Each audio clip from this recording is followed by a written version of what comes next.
Tonight, you're going to lie down and close your eyes. Your body will relax, your breathing will slow, and then, without warning, you'll be falling from a building that shouldn't exist. The ground rushes toward you, your limbs won't move, you're screaming but no sound comes out, and then you jolt awake, your heart hammering against your ribs, sweat soaking through your shirt. Just experienced what your brain has been doing for thousands of years? You've just lived through a nightmare. But here's what's strange. Your brain created that nightmare on purpose. Most people think nightmares are glitches, broken dreams, your mind misfiring in the dark. The truth is far stranger. Nightmares aren't accidents. They're one of the most sophisticated survival tools your brain has ever developed. And the terror you feel is the whole point. Let's start with what happens when you sleep. Your night isn't one long rest, it's a cycle. You enter light sleep, then deeper sleep, then finally you reach REM sleep, the stage where your eyes move rapidly beneath your closed eyelids. This is where dreams live. This is where nightmares are born. During REM sleep, something extraordinary happens inside your skull. Your prefrontal cortex, the part of your brain that controls logic and judgment, goes almost completely offline. At the same time, your amygdala, the part that generates fear and emotion, lights up like a wildfire. You're essentially blind to reason and flooded with feeling.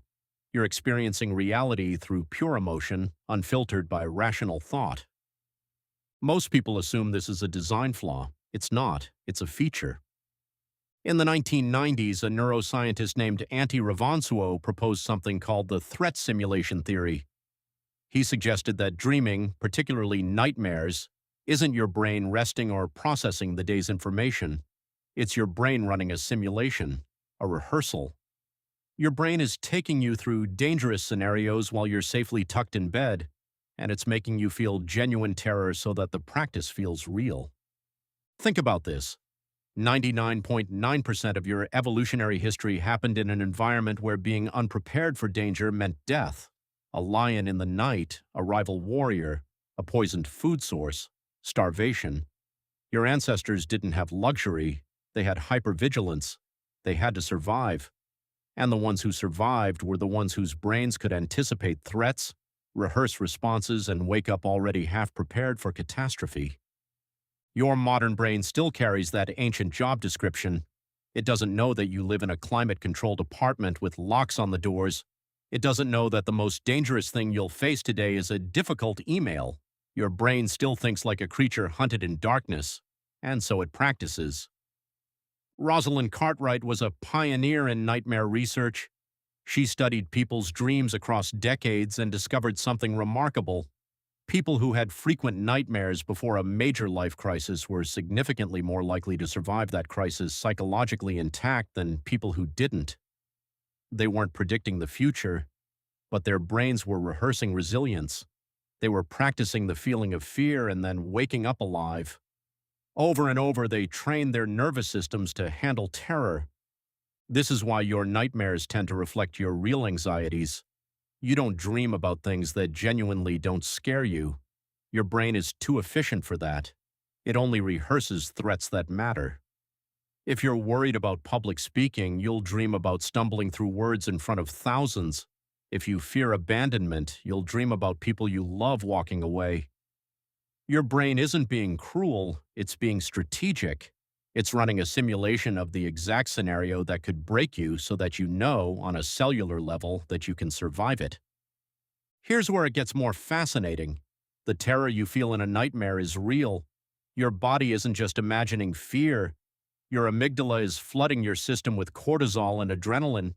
Your heart is actually racing. You're actually in fight or flight mode, but you're paralyzed. You can't run. You can't fight. You're stuck in the worst position imaginable, fully afraid but completely powerless. And that's the entire point. Because when you wake up, when you realize the threat was never real, your brain gets to practice one of the most important skills you'll ever develop: the ability to tolerate fear without acting on it, to feel terror and not dissolve, to be powerless and survive anyway. Antonio Zadra, a sleep researcher at the University of Montreal, has spent years studying what separates people who have occasional nightmares from people who have chronic nightmare disorders. What he found was that people who suffer from severe recurring nightmares aren't dreaming more terrifying scenarios, they're dreaming the same ones their peers are. The difference is that their brains aren't learning from the rehearsal. They're not integrating the lesson. They wake up and the fear doesn't resolve. They become trapped in a loop. But for most people, something crucial happens right after a nightmare. You wake up, your prefrontal cortex comes back online, logic floods back in. You realize that you didn't actually fall. The monster isn't real. The people you love didn't actually abandon you. Your rational mind catches up and says, "You're safe. This was a dream." And something in your nervous system relaxes. You've just completed the cycle. You rehearsed the fear. You survived. You woke up safe. And now, the next time something genuinely frightening happens, your body is a little bit more prepared, not because you learned facts, but because you trained your nervous system through repetition. This is why children have so many nightmares. Their worlds are huge and new and full of genuine unpredictability. A child doesn't have a catalog of survived experiences yet, so their brains are in overdrive, simulating, running scenario after scenario, which is why your 5-year-old self was probably tormented by dreams that your adult self never experiences.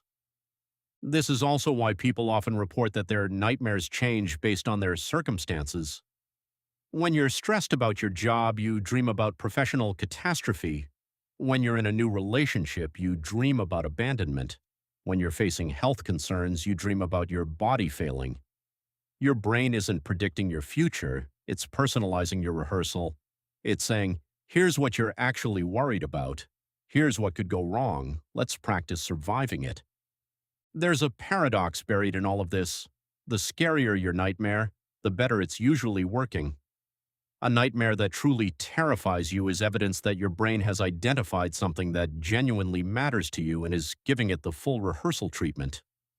Your brain doesn't waste that level of emotional intensity on things that don't matter. So the next time you wake gasping from a nightmare, you can think of it differently. You haven't experienced a malfunction.